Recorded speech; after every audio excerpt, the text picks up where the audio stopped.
Are you a hardworking local business owner striving for success online? There is help. Welcome to the Smarter Local Marketing Podcast, featuring candid conversations and inspiring stories of online success. Now, here's your host. Yes, this is James Martell, and I am your host for the Smarter Local Marketing Podcast. And today, Olive Oliver, a local customer acquisition specialist and a partner here at Smarter Local, is joining me as my co-host. And today, we're going to be checking in with you to find out if you're making one of the top 5 local internet marketing mistakes. And if you are, we're going to offer up some solutions for you to easily correct them. Now, before Olive joins us, just a reminder that if you would love to finally have in place a rock-solid internet marketing strategy for your business that provides you with an excellent ongoing return on investment, go ahead and reply to the email in which you received this podcast episode to arrange a free 30-minute consultation to discuss how a Smarter Local Marketing program can be custom-tailored to your specific needs and business. Again, simply reply to the email in which you received this podcast episode to arrange your free, no-obligation 30-minute consultation. Now again, Olive Oliver is a local customer acquisition specialist and a partner here at Smarter Local. Olive, how you doing today? Oh, I'm fine. I'm great. It's been a good day today. Well, that's wonderful to hear, and I'm excited to have you on. This is a great topic. I do know you recently had a chance to go out in the London area and talk on exactly these 5 points, so I'm interested in talking with you about them, digging through them, and offering up some solutions for our listeners who, I can say from experience, are probably making 1, 2, or 3, or maybe even all of them. And then we will offer up, as I said earlier, some solutions to get them back on track. You had a chance in the last couple weeks to go out and talk in an interesting setting that you told me. Maybe you could just give the listeners a little heads up on that, then we'll jump into the top 5. Yeah, I was invited to do a talk to a group, a local association of business owners, and I was told is a room, and that was great. When I turned up, it was in the main reception area of a new bank that had opened, so that was quite an interesting experience. Yeah, not exactly what you had in mind. I know you thought you'd have a screen, you'd have a PowerPoint projector for your PowerPoint presentation. So I understand from talking with you about that, you ended up huddling around in a group. Yes. And you had created some handouts for them. And then you basically, what did you do? Walk them through the 5 points? Yes, I spoke to them because we're all standing up as well. So if you can imagine that it brings a new meaning to the word standing meetings. Yeah, it's funny. Sometimes you gotta adapt. Let's jump into these and cover them off. So the first one we're going to talk about in the top 5 local internet marketing mistakes is not knowing what your top 10 most profitable keywords are. Maybe you could talk to that a little bit. Yes. I mean, the best example of that is when anyone's on Google, you do a Google search. It's the phrase or the words that we all put in to search for something. For example, I'll give you an example of something that happened to me a couple of years ago on the weekend. I had a horrible toothache and I wanted an emergency dentist. So that's what I typed in, an emergency dentist in my local area. And the first page I just went for the first one that was open, really. So it's those top 10 key phrases as we searched, we put into the search engines, and that's what we need to know for local businesses to find out what those are to make sure that those are optimized on your website. So, and let me ask you again, what phrase did you search?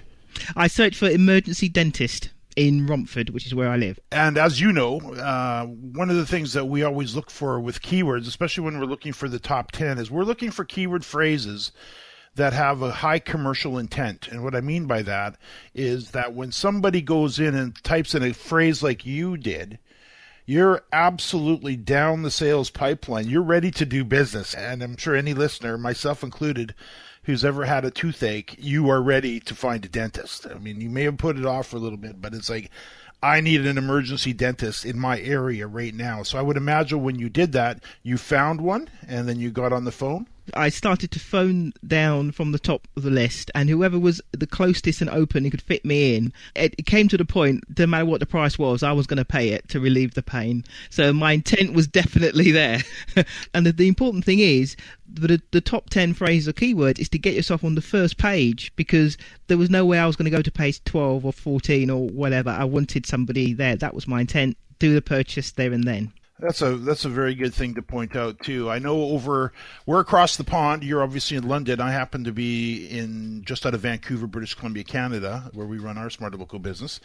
And in our particular case, I've got a client who's a chiropractor over on Vancouver Island, as we call it, in the little city of Victoria, which is a beautiful city on the southern end of the island. And this this chiropractor, we started working with him quite a number of years ago now. And in exactly the same way, we went and found the top 10 keywords that people are searching for in the greater Victoria area when they're looking for a chiropractor. Not that they're looking to solve some problems of this or that, nothing vague. Keywords such as Victoria, BC chiropractor, or Victoria chiropractor. So when they're typing in a keyword like that they're in the same reason you're looking for a dentist, they're looking for a chiropractor. So they got a high commercial intent. So we ran the list using our tools, and we determined that out of the greater Victoria area, there's a total of 2,940 people. Excuse me. We'll edit that out. Total of 2,940 people on a monthly basis looking for a chiropractor, and they're searching those type of keyword phrases. So once we know what those keywords are, as you said, then we can begin to target those keywords and get a client on the first page. And it makes a world of difference. In the case of Dr. Cale Copeland at Victoria Family Chiropractic, it literally took him from one patient a month, maybe, as he said, from the internet, to 16, and that held very strong for well over the last 2 years. So it's important to know what your top 10 most profitable keywords are. Yes, and when I did the talk and explained it to the people in the audience, I could see the light bulb moments going off, and I can almost see some people were almost practically typing away and searching themselves, as we all do. So yeah, I don't think people think about exactly the phrases people use when they're searching. Absolutely. So that's number one, not knowing your top 10 most profitable keywords. And we're actually going to offer up to listeners an evaluation for you for free, and we'll actually provide you with your top 10 most profitable keywords. We'll talk about that in a bit. Now, number two on the list of the top 5 local internet marketing mistakes is websites that are not mobile friendly. Yes. A lot of people spend a lot of time and money on their wonderful websites and keyword searches. You get people to your website. Most people now are using their mobile phone or a tablet to do searches on the internet. They then find your website and they can't read it on their device, and so therefore they just move on to the next one. When we have their website designed, how does it look on a mobile device, whether it's a tablet or a mobile phone? And not just the standard mobile phones, you need to think about Androids as well as iPhones, etc. So it's not just a matter of squashing everything in to a smaller space because the text gets smaller. You need to think about perhaps all the elements you have on a desktop you don't actually need on a mobile phone because people are using it differently. There's no keyboard, so therefore don't have a lot of input information and things like that. I actually read a stat, and I was surprised, and it was actually directly from Google. They actually shared 2 stats. The first one is 91% of business websites are still not mobile friendly, and as you mentioned, the text is small, and sometimes we've got to squeeze the screen and open it up and try to move the page around so we can read it on those that are not mobile friendly.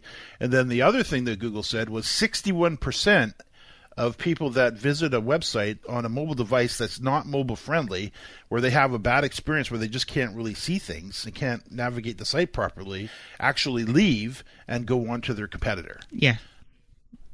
So it's very worthwhile in taking care and making sure that a website is mobile friendly. Number 3 is citations. Maybe you could explain what a citation is, because it is another one of the top 5 local internet marketing mistakes. It's a listing for your business, which is normally your name, address, and phone number that would appear in all sorts of business listings all over the place. And there might be listings or directories that you're not even aware of, because a lot of people now, or companies, are setting up their own sort of internet listings, and they find local businesses to put them in there, but they may get the phone number might be wrong, or it might be an old phone number, or the address might be slightly wrong. So somebody then finds you, they get to get to one of these listings, and they actually find it's the wrong phone number, and then they phone that, and they can't get through to you. So it's just a matter of knowing all of those, where you appear in various business listings, and make sure the information is correct. I actually sat through a presentation by Matt Cutts, who is a senior search engineer for Google, and he's actually employee number 10. And his role has changed a lot now. He actually now works for the Pentagon, interestingly enough. And he's moved on from Google after many, many years. But I've seen him talk at conferences many times over the years. And at one of the most recent conferences that I saw him talk at, he talked specifically about the importance of these directories to local businesses. And he says there's two reasons that we use these directories to find local businesses for Google search. He says we use these directories such as Yellow Pages and Super Pages and Yelp. And in the UK, there's a variety of different ones. There's many that overlap into the US and Canada and around the world. But they look at these directories because, number one, they're all humanly edited. You don't just get into the Yellow Pages being anybody, or into the Better Business Bureau or the local Chamber of Commerce, or maybe it's a specialty directory like ratemd.com, or it's a legal directory. They look into these directories to help them determine the accuracy of your business information, number one, and the authenticity of your business information, number two. So it's not a cyber squatter sitting on your name somewhere. And they dip into all of these various directories, and they take all this data, and that is what they use to help figure out that you are, as the business, who you say you are. After that was explained, Matt Cutts, what he said, he says, and this is a bit of a bombshell, especially when you're talking to 1,000 search engine guys and gals, he says 70% of the information in these directories is wrong. Phone numbers have changed, addresses have changed, people spell their business names 16 different ways, and they compile this information into what they try to use to figure out who you are and where you should go in the results. So one of the big three of the top five is definitely citations, and having a look at how your citations are on these various directories. And of course, we've got tools that we can use to not only go out and find all of your citations, because they will be scattered far and wide, but also correct them, fix them, make sure they're all spelled properly, that when somebody hits the Yellow Pages or one of these directories, as you mentioned, phone number is accurate and your business name is spelled correctly. So that also Google can use this data to help determine where you're going to be listed in the results. So that's a big one. Yes, and just another example of that, our local Chamber of Commerce, they have a directory on their website of all the businesses, and they've just gone through a recent exercise of just getting everyone to check their details, and the number of typing errors that came up would be amazing. It really is. I've run hundreds and hundreds and hundreds of these reports, and I haven't seen a really good one ever come up, because typically nobody's actually submitted their business information to these directories. What usually happens is they go out and gather it themselves, either manually or usually through automation, through spiders and stuff, that they scrape your content off your website and other places, and then they compile it. But nobody's really looking at it too well, and they have to go in and fix it. But if they don't really know who you are, and they're dealing with literally millions and millions, so it ends up to be a bit of a schmoz. So that's a Canadian word. I think we've worked out what that is in the UK. So it's really important just to get that cleaned up, and you can absolutely rest at night when you know all of your contact information all over the internet is actually pointing directly to you, and Google is satisfied and they know who you are. And sometimes if you're not ranking very well, it's just one of the things you just need to clean up the citation. So one of the things that we offer is a complimentary citation evaluation as well as the top 10 keywords. And we actually also offer a free mobile report as well, where we take screenshots of your website across all the major devices. So it's a pretty handy little tool. Actually, let me just throw out a little plug for Tony Valentino. He's a SmarterLocal partner over in Florida. So we got a pretty wide coverage today. We're going from Vancouver to you're in London. Now we're talking about Tony in Florida, and he actually talked about in one episode how a client literally doubled their hourly rate by employing 3 simple SmarterLocal marketing strategies. And in his particular case, he was dealing with an attorney in Florida, and he shared exactly what they did. And not only did they have the ability to double their hourly rate, they had to open another office, they had to plump up on staff, and the phone just rings off the hook based on the strategies that Tony employed for them. And one of them was making sure the citations were in order. So I'd encourage listeners, if you're interested in learning those 3 strategies, I would definitely go have a listen to what Tony had to share. And I think we'll put a link to that in the show notes for those who want to take us up on that. So number 4 is reviews. And before we talk about that, and I'll get you to talk about that a little bit as well, one of the things that I've noticed, and you probably noticed this as well, Olive, is that business owners often are like, ooh, I don't want to talk about reviews. I don't want to do reviews, which is understandable. If they haven't had a peek at them, it's hard to see what people are saying about your business. But this statement that I've heard many times, I don't want to do reviews, is kind of needs to be adjusted a little bit, because we're not, as the business owners, doing the reviews. Our customers are, and your customers are, and your clients are. And we have strategies to get you ahead of that so you don't need to worry about it. And you can actually take huge advantage of reviews to build more business and get the phone ringing. But reviews is something that needs to be tended to, isn't it? Definitely. I mean, I think in this day and age, Amazon and Netflix have actually taught the general public and society as a whole to take a note of reviews. And so therefore, the next thing people come along and says, well, actually in local business, they look for the reviews, and things like Yelp, Yellow Pages, TripAdvisor, people do read those reviews. And I can understand local businesses, and I've spoken to a few, and they take it very personally, what people say, positive and negative, about their businesses. And I've had to advise a few people, well, actually just take a step back and respond to it, because that unfortunately is the world in which we live, and we just have to find a way of dealing with that. I mean, one example is there was a local Turkish restaurant, and they had 3 or 4 good reviews on Yelp, which was great. I then did a little search, and on TripAdvisor, they had a lot more reviews, but a lot of them were negative, and they hadn't actually claimed on TripAdvisor the ownership of that, going back to citations thing slightly ago. So they didn't even realise that TripAdvisor had these reviews about them on there. So on one thing that they were looking at, it was great, but on another thing, it wasn't actually very good. So it's important that people take a note of all the reviews, and even if a review is not 100% positive, respond to it, because then people think, well, actually there was a problem, they addressed it, and that builds confidence that if there is a problem, that this is a business that will take their customers' feedback seriously and do something about it. Well said. One of my clients on the mainland here, it's a little pub called Sawbuck's Pub, sawbuckspub.com, and we've been managing their web presence for quite a few years now. When we started with them, they had 3 reviews. One of them was a really good review. 2 of them were horrible. So they're batting about 33% or 300 in the baseball world. What we did for them is we put a Smarter Local review strategy in place to start building them reviews. The other day, somebody came in on their Facebook page, because of course they can leave reviews on Facebook and on Google and on TripAdvisor and the various review sites as you mentioned, and they left a 1 star out of 5 and a scathing, nasty comment. And one of the things that we offer for the business owner, we actually go in and tend to that for them, so they don't have to deal with the pain. And sometimes they get their back up and they can start a little bit of a fight online. You never want to do that, even if you're right, because we've seen what can happen in the social world. It can blow up. So what we do is we just go in and very nicely comment on it and apologize for the problem that they had, and we're honest about it, and we say we're sorry, and we try to make it better.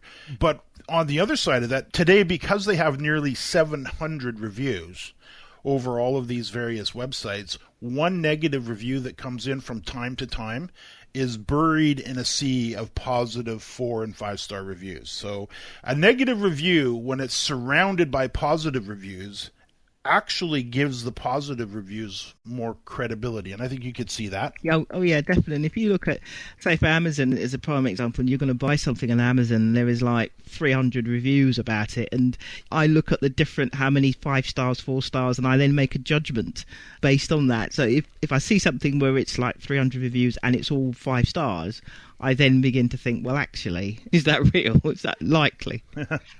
Yeah, if they're all perfect. Yes. Yeah, no, very well said, very well said. So far, let me just do a quick recap, and then we'll get into the last one. So the first of the top 5 local internet marketing mistakes was not knowing your top 10 most profitable keyword phrases. Number 2 is your website not being mobile friendly. Number 3 is inaccurate citations across all of these directories and not knowing the status of your citations. Number 4 is not paying attention to your social reputation or your reputation online with the reviews, and making sure that not only are you taking and tending to the ones that are coming in, is that you have a strategy in place that reviews continually pour in. I want to talk about that next in the number 5 mistake that local businesses make, which is not employing email marketing and taking advantage of the opportunities there. Would you please just speak to that? Yes, email marketing is probably one of the most cost-effective and easiest marketing strategies that any business can really have, because you can start from having an email autoresponder, which is basically free, to interacting or forming relationships with your customers. One example is a client I'm working with now. She does lettings. I rent houses and etc. for landlords, and she hasn't got an autoresponder, so we sorted that out so that she actually had one, so she could communicate, send out things like monthly newsletters, do competitions if you were a restaurant, anything just to generate custom but also build a relationship with your customers. It is so easy to do, and you can also, with autoresponder, you can set up a lot of the emails weeks or months in advance, and so therefore it's not something you have to necessarily do every day, sending emails. But it is something that is so simple and so easy to do that that's one of the things, the first thing I always say to somebody, how are you communicating, building your relationships? I know with Sawbuck's Pub, in addition to taking care of their citations and the reviews and the various things that we've done with them and for them, is email's been big. And in the pub, we've actually got fish bowls and stuff set up, and some old school, guerrilla marketing style ways to get people to, leave us their name and email address. And one of the strategies, actually, I talked about this with Jose Quiroz in another episode, 3 simple strategies to quickly grow your email audience from 0 to 1,000 plus. And I wanted to talk to Jose about that, because I know sometimes business owners don't employ email as a strategy because they don't have a list. They don't have an audience. They don't have anybody to send an email to. And we talk about 3 real quick and easy ways to grow it fast up into 1,000 subscribers.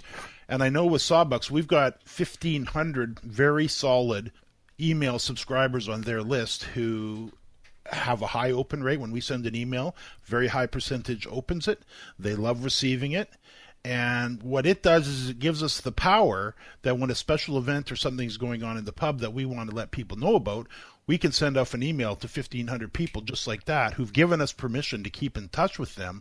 And we can pretty much fill up any event that they've got going on in the pub just because we have an audience that we can send an email to. So to me, you mentioned it's a very powerful strategy. The other thing is it's very cost effective because really it doesn't cost anything to send an email. I had a chance to talk with Roy Weissman in another episode, and he's the VP of sales for a company called SendPulse, which is an email marketing platform for local business owners, or that's ideal for local business owners. It's an email marketing software suite that you can subscribe to, and here's the kicker, for free for up to your first 2,500 subscribers. And with that free subscription, and it is free, there's no gotchas in there, and they're based out of, I believe they're based out of New York, and you can send up to 15,000 emails a month, also for free. So if you had 2,500 subscribers, you could actually email your list, what would that be, 6 times a month, which is plenty for most local businesses, and it doesn't cost you a dime. So when I read stats, like there's actually a statistic out there from the Direct Marketing Association that says 3,800% return on investment for email. It's still the number one marketing strategies for most businesses out there because it is so cost effective to send out emails. And you know what it costs, Olive, to send an envelope, to email or to mail somebody the old school way. Oh yeah, I mean over here in the UK now, first class post is something like 90p or something, which I'm not quite sure how many dollars that is, but it's very expensive. You bet. I think email's also very good for, like you said, with the Sawbucks Pub, and where it's a personal relationship or personal service. Restaurant, hairdressers, etc. That's ideal because people know your name and that sort of thing. So any business that's not using email, they really do need to do that. And I think most people will, especially regulars, will more than happy to give contact details without any problems. Very well said. Very well said. Okay, I can see we're coming up against the clock here. Any final words of encouragement? I'm going to invite listeners in a moment to take advantage of our free digital marketing evaluation, but any words of encouragement to listeners who may be wondering or what's going to take to, or if they should embrace this thing we call the internet and really start to take it more serious? Oh yes, definitely. If you're a local business, you really do need to take note of the internet. The days of the old telephone directories and newspapers are gone. You need to attract your customers and put yourself in front of them. And once you've got them, keep their interest with email. So definitely take advantage of our free offers because you've got nothing to lose, really. Very well said, Olive. I want to thank you for joining us today. It's been great to have you on board, and the call quality has actually been amazing considering we were talking literally thousands and thousands and thousands of miles apart. The internet never ceases to amaze me. Oh, it's brilliant. Thanks a lot for having me. You betcha. Now, if you have been listening along and you say, you know what, I am making a few of these top 5 local internet marketing mistakes and I really should get on top of this, what I'd like to invite you to do is take us up on our free digital marketing evaluation, where we will provide you at no cost, no strings attached, no obligation, a list of your top 10 most profitable keywords. We will develop a mobile-friendly report for you that shows you exactly how your customers and potential customers are seeing your website on their mobile devices. We will do a full citation evaluation for you so you can see where all of your citations are and their current state. We will develop a little list of all of the reviews that are currently going on around your business and offer up some suggestions there. And we'll provide you with a few email marketing strategies specifically for your business. If you'd like to take us up on that, and I would encourage you to do so, simply send an email to or reply to the email in which you receive this podcast episode, and we will be happy to get back in touch with you for a little 30-minute consultation and discovery session. No strings attached again. Of course, the bottom line, we would love to help bring you more clients and customers to your business, and it would start with a little discovery session in that 30-minute consultation so we can get to know each other to see if we have a fit. Again, simply reply to the email in which you receive this podcast episode to arrange your free, no obligation 30-minute consultation and discovery session. And finally, if you enjoyed this episode and you know a friend or an associate who would benefit from what we shared here today, please do pass this episode on to them. I'm sure they'll thank you for it. Olive, thanks again. And to our listeners, thanks for listening to another edition of the Smarter Local Marketing Podcast. Thank you for listening to the Smarter Local Marketing Podcast. If you would love to finally have in place a rock-solid internet marketing strategy that provides you with an excellent ongoing return on investment, then go ahead and reply to the email in which you received this podcast episode to arrange a free, no-obligation 30-minute consultation to discuss how a smarter local marketing program can be tailored to your specific needs and business. Again, simply reply to the email in which you received this podcast episode to arrange your free, no-obligation 30-minute consultation.